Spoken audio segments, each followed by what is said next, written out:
Hey guys, Steph here with the yoga, and I'm going to go through a couple different mobility stretches and things you can do at home to be part of the Whole Life Challenge in mobility and stretching. So for today, we're going to start in a seat and start with your right leg on top. We'll start by kind of opening up the fascia and releasing the gnarly bits in your foot and your ankle.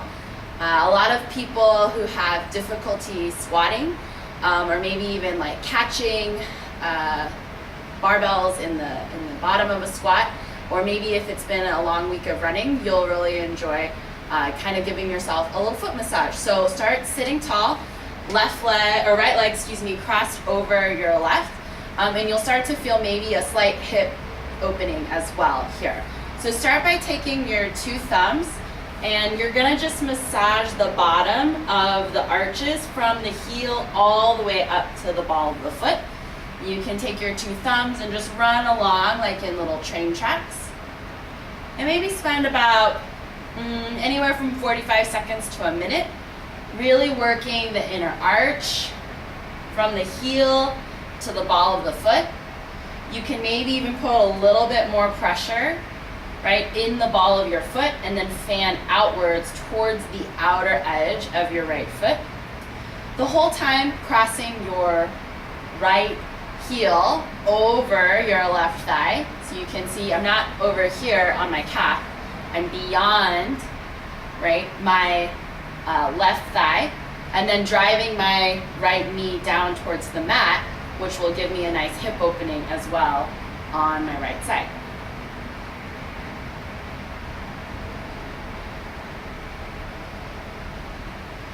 And really spending some time kind of kneading like dough into your foot, breaking up that fascia, and then also kneading the top of the foot as well. So just like you're working with dough from the bread you're not eating on the Whole Life Challenge. All right, and after about 30 to 45 seconds of this, you're gonna fan out your hand, your left hand, and you're gonna weave your fingers in between all the toes, on your right foot. So I like to put my pinky finger inside my pinky toe. That way I can get a good grab, with my thumb on the outside of my right foot. And now we're really going to work in the ankle, and you'll get a little wrist action as well. So you'll kind of push and pull, the foot. And what you're also doing here is kind of activating the foot, spreading the fingers and the toes wide apart, getting a lot of activation in the foot. So do, 10 to 15 kind of bend and flex. And you can just bend and flex the toes, as you can see here, just bending and flexing back with my toes, and then move all the way up into the larger mover of bending and flexing at the ankle. So notice the difference here, bending and flexing at the toes versus bending and flexing the ankle, pulling with my hands. All right, and then we'll switch sides. Do it nice and easy. You'll stack now your left leg on top of your right thigh. Ankle beyond the point of my knee, driving my left knee down. Take my big thumbs and then knead into breaking up, giving myself a nice foot massage. It's been a long week of running, like I said, or if you're someone that maybe rolls your ankles in on a squat, or any type of arch problems, taking care of your feet first, setting up your foundation is really great as a space to move from in CrossFit. Spend about another 45 seconds to a minute here.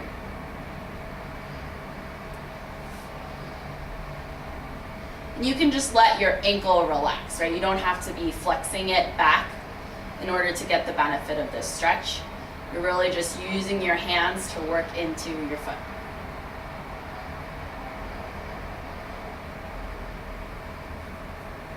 Running up along the inner and the outer edge of the foot with your thumbs, from the heel right? Digging in all the way up into the ball of the foot. You can even, if you want, make a fist, and you can run that along the center of your foot. I tend to prefer working just with my thumbs, because again, little muscles in the feet, little muscles in the hands, right, to really trigger point and pinpoint any areas of tension in your foot. All right, and then after you've done about 30 to 45 seconds there, take your right hand, weave it pinky inside the pinky toe, right? Get a good grip on the big toe with your thumb, and then you can bend and flex here. Just the toes through the ball of the foot, getting a nice stretch through the ball of the foot, and then moving up into the ankle.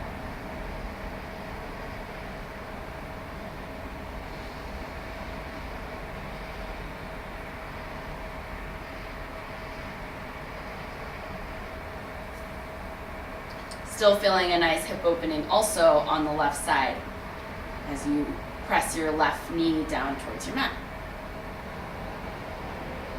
Okay. Now, getting a little bit more, now that we've broken up some of the tissue in the foot, now you're primed to get a really nice stretch. So we're gonna take hero's pose. It's basically just sitting on your heels. So what you'll do is you'll come to your knees, and then make sure your pinky toe has some weight bearing on it. A lot of times our pinky toe kind of escapes, so you pull it apart from your fourth toe on both sides so that all 5 toes, right, are on the mat and pressing into the mat. And then you might be okay here. Think of driving your heels towards the back of your mat. And then if you're not feeling a stretch yet, bring your booty down towards your heels. Keep thinking of sending your heels back, ankles stacked on top of the ball of your foot. I'm starting to feel it right here as well. So you're gonna feel it in the arch of your foot, right? Maybe in the balls of your foot, kind of stretching out the whole arch. And if you're still not feeling it, you can lean back slightly, tent your fingers, like little teepees, tent your fingers by your heels, and then press your chest up to the sky. This is also a really nice shoulder opener as well. Drawing your shoulder blades together, elbow tips point back. Still thinking of driving the heels back and keeping your hips over your heels. Hold for about 30 seconds in whatever spot you can breathe. So I'm gonna come back up so that I can hold here. That way my breathing's not labored. I'm feeling like a nice burning stretch. And I'm gonna say burning like in a good way, right? It's not painful. You'll start to notice in your own stretching as you start to build the difference between pain and discomfort. I'm discomfort right now, not in pain. This was a little painful to be back there, so that's why I came up. So start to notice for yourself, you can breathe through and sit through any type of discomfort. If at any point you're feeling pain, like through the knee or in the foot, right? You'll want to back off a little bit. Maybe lift your hips. If you're really feeling it, you're really tight, you may tent your fingers at the front of your mat. Okay, so anywhere in between, right? Down level here at the front or hips up, right? Hips down is ideal, right? And then all the way up level, RX plus in CrossFit would be hands back here. Take a few deep breaths. We'll hold for about 45 seconds. And then when you're done, you'll just lift your hips, untuck your toes, maybe just give yourself a little pitter-patter, right? Popping the shoelace part of your foot onto your mat, just kind of releasing that out. Checking my clock here to see how much time we've got left. I'm going to take you guys through a little calf smashing with a lacrosse ball. So if you've got a lacrosse ball, that's great. We're going to move up the lower leg a little bit now. So we worked really on the foot, the ankle, and the arch. We're going to move down now into what we call the lower gastroc or the lower calf. It's where the calf muscle connects into the Achilles. Same idea here, like I like working with my thumbs in the arch of my foot. I like working a lacrosse ball in the smaller muscles, right, of my gastroc and my calf muscle. Again, because a ball is smaller than a foam roller, so it can really target and pinpoint those areas of tension in the gastroc. So you're gonna take your ball, you're not on your Achilles, you're right at that muscular part where it connects and inserts with the calf muscle. I like to start with, my right leg, and I'll butterfly or bring my left leg in towards my inner thigh. And you may roll up and down, right, to find a tender spot. And then once you find that tender spot, pin the ball down between your leg and your mat, or your floor if you've got one. And you may roll side to side now. So it's like cutting a steak. You're gonna roll front to back with the grain of the muscle, right? Muscle tissue connects like this. So you'll roll with the grain of the muscle to find a tender spot. And then once you find it, you're gonna cut against the grain of muscle to really get into that tissue. This is called smashing. And one thing I'll say about smashing, right, is that you won't wanna do this before a workout. Because when you cut down against the grain of the muscle tissue, then it's not gonna fire as quick in a muscle, in a workout. You won't be able to pull on it as much. So don't do this kind of smashing before a workout. If you wanna loosen up the tissue, maybe keep rolling with the grain, that's fine. But again, this might work better after a workout or like right before you're gonna go to bed, right? And just getting in there. Again, I'm not getting into the big bulb of my calf muscle. I'm really concentrating on the lower half, okay? Spend about a minute each side, okay? You'll notice too, I'm also pointing and flexing my ankle from the ankle, so pulling my toes back towards my face, and then pointing my foot in one spot. This is called flossing. Again, like flossing your teeth, you're gonna be going back and forth on that muscle tissue. Spend about, 25, 30 seconds in one spot, and then roll around, find a different spot. Mine's maybe right here. You'll spend a little bit of time rolling back and forth, side to side against the grain of muscle. Let your foot relax so that you're really digging in, and then point and flex the foot as well. Give yourself a little floss. Whole time breathing. Again, noticing the distinction between discomfort and then pain. If at any point you're in pain, right, you want to back off. Okay, and then I'll find a third spot as well. Spend another 20 seconds there. This time it's a little bit higher maybe.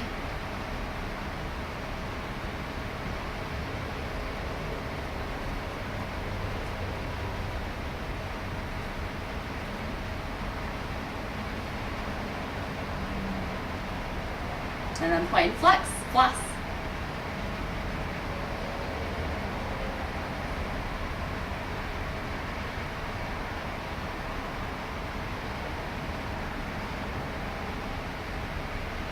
Do about, 8 to 10 flossing action.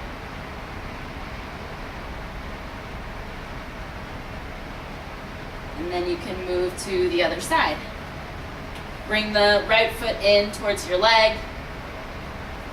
Take the ball, and then through the center of your calf, right? You can roll back and forth until you find a tender spot. You may turn your toes out, right? You may get the outer side of the lower gastroc. So know you've got 3 lanes, right? Outer, center, inner. You can turn your ankle in as well. Right, and then you've got the 3 zones, 1, 2, 3, before you get to the big bulb of the calf. So you can turn your toes in or out, find that spot, and then you can roll side to side in there. Basically just turning the toes up to the ceiling, or just moving your ankles side to side. You can point and flex, do the floss.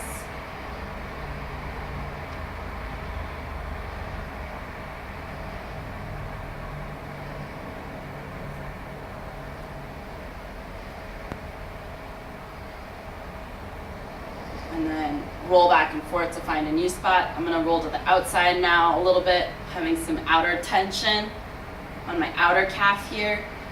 Something to know is if you've got a little tension on your outer calf or even on your outer quad, it may manifest itself as inner knee pain. So something to be aware of if you're experiencing any knee pain when running, right? Or doing squats, or catching a barbell at the bottom of a squat.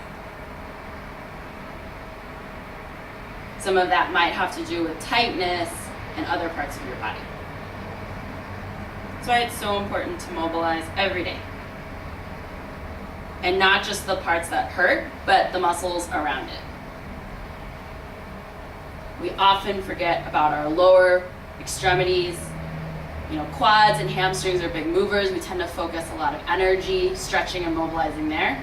We forget about all these little muscles and tendons and bones, right? We stand on our feet all day. You know, we don't really think about mobilizing our ankles and our feet. All right, so I've done 3 different spots, rolling front to back, right? Then side to side against the grain, and then point and flex. We should about cover it for 10 minutes of the day.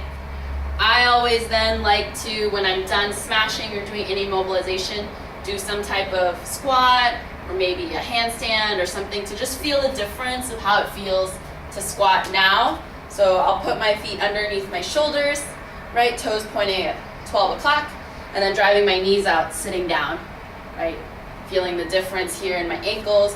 Tend to happen if you have tight ankle mobility, right? The tendency is when you squat, your toes will start to curve out, right? And so I'll see if I can keep my toes pointing straight o'clock even as I drive my knees out.